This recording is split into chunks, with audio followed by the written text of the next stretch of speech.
Kalau kenapanya aku nggak tahu, mungkin pola hidup yang sering bergadang, insomnia, terus makan. Aku tuh suka banget makan seblak, namanya orang Sunda ya.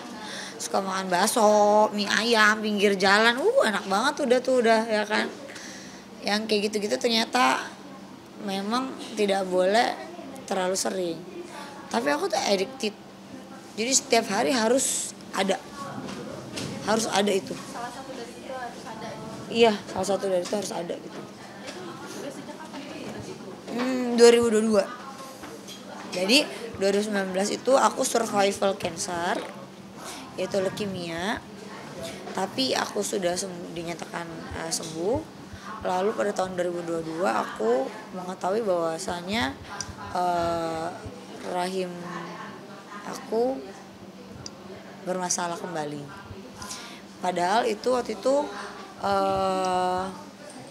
saluran rahimnya sudah diangkat gitu.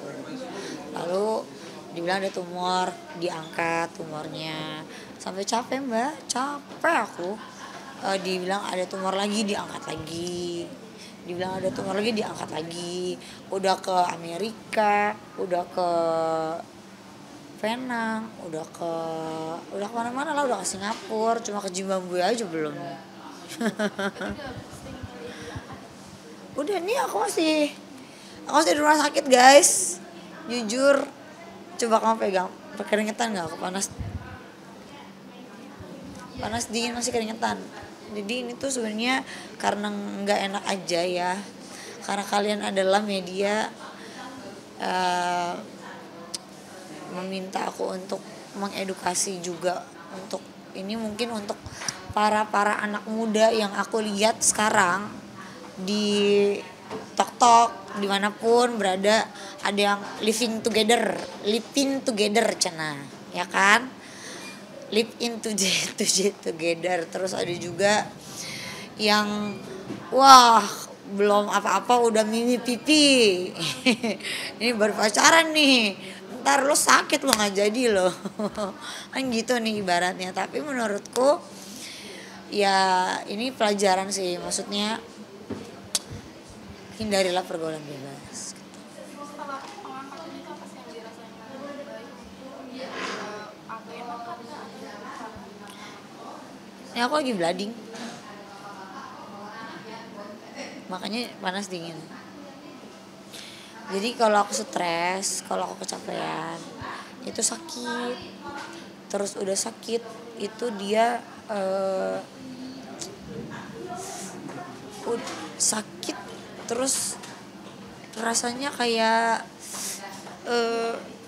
kemeng. Tau kemeng gak sih? Tau kemeng kak? Kayak di perut tuh penuh gitu. Kayu tadi kenapa ngasih pesan kayak gitu, jangan?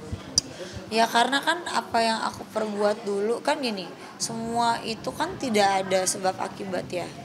Apa ya, nggak mungkin ada asap kalau tidak ada api. Jadi pasti apa yang aku perbuat di zaman dahulu kala itu ada konsekuensinya. Dan aku minta sama netizen yang mau hujat aku silakan, tapi ini emang beneran pesan dari hati. Yang baiknya aku silakan dicontoh, yang jeleknya gak usah. Ini besok ada tindakan lagi. Ada tindakan lagi besok,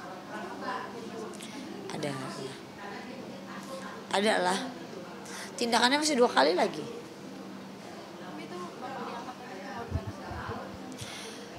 Dibilang ganas atau enggak itu kita belum tahu, karena penyebarannya itu seberapa banyak. Taunya itu ketika dibuka gitu, ngerti gak?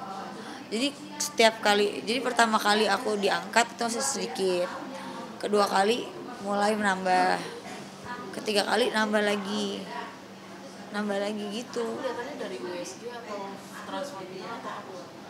Kelihatan dari USG, kelihatan dari yang transvaginal juga kelihatan, tapi tidak akurat. Kalau di black itu lebih akurat gitu. Kalau ketika mungkin saat pengerjaan itu lebih akurat gitu. kan karena di biopsi juga hasil sampelnya ini apa itu, apakah ini tumor yang ganas atau bukan kayak gitu. Iya, semuanya disuruhnya organik katanya. Sedangkan kagak ada rasanya ya. Aku kan anak mecin. Gimana dong?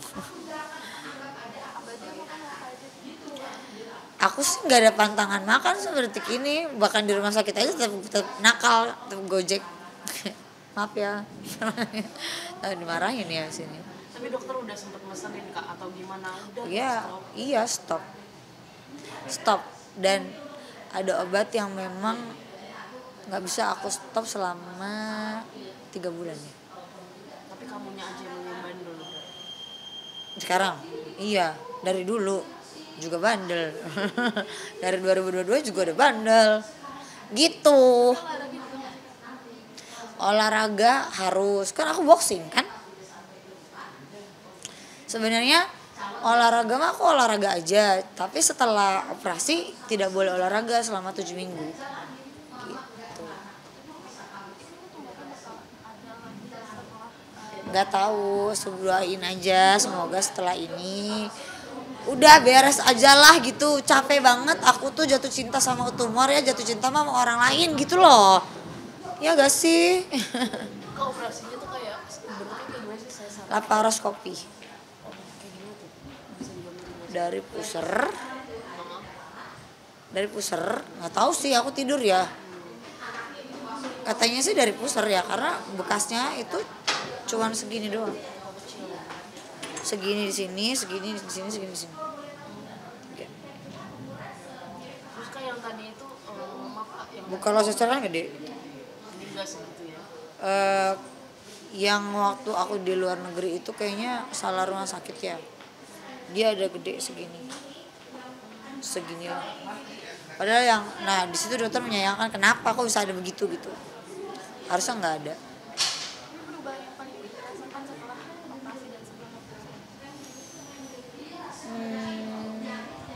Emosi sih lebih stabil kalau udah operasi, karena kan kalau kita sakit tuh kita tuh kadang nggak bisa ngomong, apalagi aku tuh orang gengsi banget buat ngomong aku sakit, aku marah, aku sedih.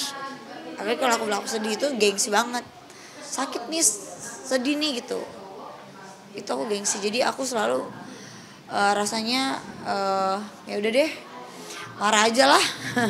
Emosi yang meluap kadang yang karena ya asisten ya supir ya mbak di rumah gitu. Kadang adik aku sendiri sampai berantem gitu, adik kandung. Jadi membatasi pekerjaan. Oh iya. Terus Kak yang tadi komen netizen, emang ada yang menyakiti hati Kakak atau gimana? Netizen mah biasa ya, kan ada gini loh, kita kan gak mungkin mau disukain semua netizen. Namanya manusia itu kan ada pro dan kontra, ya kan.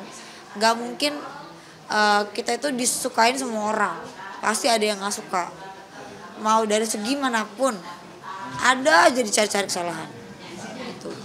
Jadi menurut aku wajar-wajar aja, karena haters itu kadang-kadang justru dia adalah lovers. Kenapa? Karena dia mencari tahu lebih dalam tentang kita, menurut aku. Jadi ya nggak apa-apa, justru bagus adanya haters, jadi bikin kritik untuk aku. Jadi aku hidupnya juga, oh iya ya, nggak boleh gini ya, oh iya ya harus gini ya, oh iya ya gitu. Jadi pengingat, jadi alarm. Ada komen apa nggak yang paling menyakiti Kakak? Alah, dasar sama aja lu sama LM gitu lah, beda. Kalau LM kan ani-ani simpanan yes ya. Kalau yang ini kan dibalik. Oh.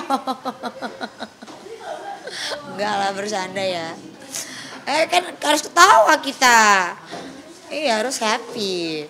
Enggak, kalau ini kan kita jujur ya. Aku tuh kadang yang lebih sakit hatinya adalah dibilang ala so suci lo, ala pansos lo sama LM. Padahal aku nggak pernah bilang aku tuh suci. Aku selalu bilang sama kalian yang jelek-jeleknya tentang aku. Aku ini pendosa loh. Aku nih kalau dilihat dari Google, dari mana, nggak ada berita satu pun yang bagus tentang aku. Kagak ada kecuali boxing. Beneran. Tapi kan semua berubah ya. Makin bertambah umur, terus juga tentang tambah sakit, ya makin kita berubah lah gitu dari semua sikap dan lain-lain. Apalagi lisan harus dijaga gitu sih. Takutnya kita nggak tahu doa mana yang menembus ke langit yang orang yang kita sakiti gitu. Itu satu. Kedua, saya tidak pernah pansos karena saya duluan yang ada di entertainment. Coba tanya Mbak, aku duluan atau bukan? Betul kan, aku duluan. Jadi kalau dibilang pansos, malah aku kadang-kadang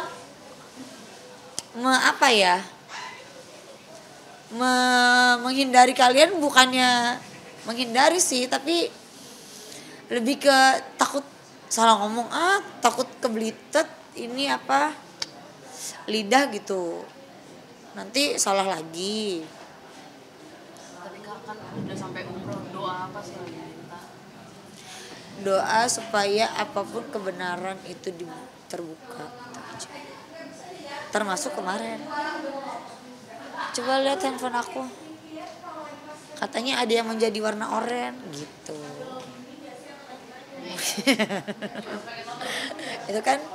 itu kan salah satu doa. Kenapa? Karena aku kan dihujat, dibilangnya ala lu ikut-ikutan mulu, ala lu ini lu itu. Padahal memang sebenarnya orangnya baik.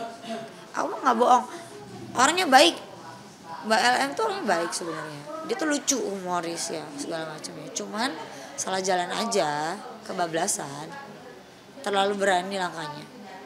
Tapi kamu melihat sakit kamu ini suatu cobaan atau apa gitu Kak?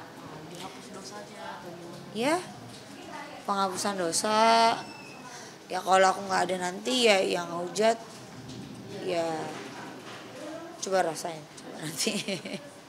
Bolak-balik ke rumah sakit, atau kalau yang bilang aku pansos, bolak-balik Bareskrim sana dimintain keterangan. Emang enak 8 jam? Coba. Cobain. Aku mah bingung kadang-kadang sama netizen. Itu aja sih. Makasih semuanya. Pokoknya doain aku sehat-sehat terus. Dan semoga untuk Mbak LM